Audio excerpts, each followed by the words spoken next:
আসসালামু আলাইকুম। ওয়ালাইকুম আসসালাম। আসসালামু আলাইকুম। কেমন আছেন? জি, আলহামদুলিল্লাহ ভালো। আপনি কেমন আছেন?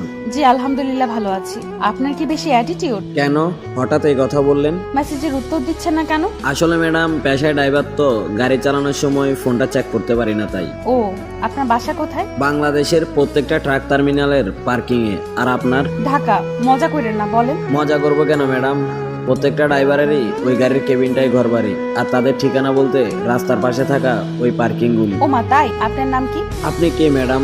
আমার সম্বন্ধে এত কিছু জিজ্ঞেস করতেছেন? আমরা কি ফ্রেন্ড হতে পারি না? ও ম্যাডাম, আমি কোটিপতি বাবার শিক্ষিত ছেলে না, আমি গরিব ঘরের মূর্খ ছেলে, পেশায় করি ড্রাইভারি। আর আপনি করবেন আমার সাথে ফ্রেন্ডশিপ? আচ্ছা, ফ্রেন্ড হিসেবে তো বলতেই পারেন। আমার নাম ওমর ফারুক ইমন। আপনার? আপনার নামটা তো অনেক সুন্দর। সুন্দর নাম দিয়ে কি ম্যাডাম কারো মন পাওয়া যায়? যাই হোক, আপনার নাম বলেন। আমার নাম জান্নাত। আপনি কি লেখাপড়া করেন? অনার্সে পড়ি।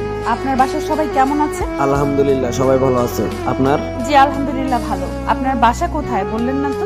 স্থায়ী ঠিকানা চট্টগ্রাম, তবে বর্তমান ঠিকানা বাংলাদেশের ওই মহাসড়ক। দেখেন, মিথ্যা কথা বলবেন না, মিথ্যা বলা পাপ। আপনার সাথে মিথ্যে কথা বলে আমার লাভটা কি? ও, একটা কথা বলি। জি বলেন। আপনার গল্পগুলো অনেক ভালো। থ্যাংক ইউ আপু। ওই মিয়া, আপু বলেন কেন? আপনি আমার অপরিচিত, তাই আপনাকে আপু ডাকলাম। ওকে, আল্লাহ হাফেজ আপু। ওই ওই, জি বলেন। প্লিজ আমাকে আপু বললেন না, প্লিজ প্লিজ প্লিজ। ওকে, আর আপু বলবো না। খুশি তো? অনেক খুশি। আচ্ছা, এখন বাই, ভালো থাকবেন। কেন, কোথায় যাবেন? গাড়িতে যাব ম্যাডাম। আচ্ছা তাহলে যান।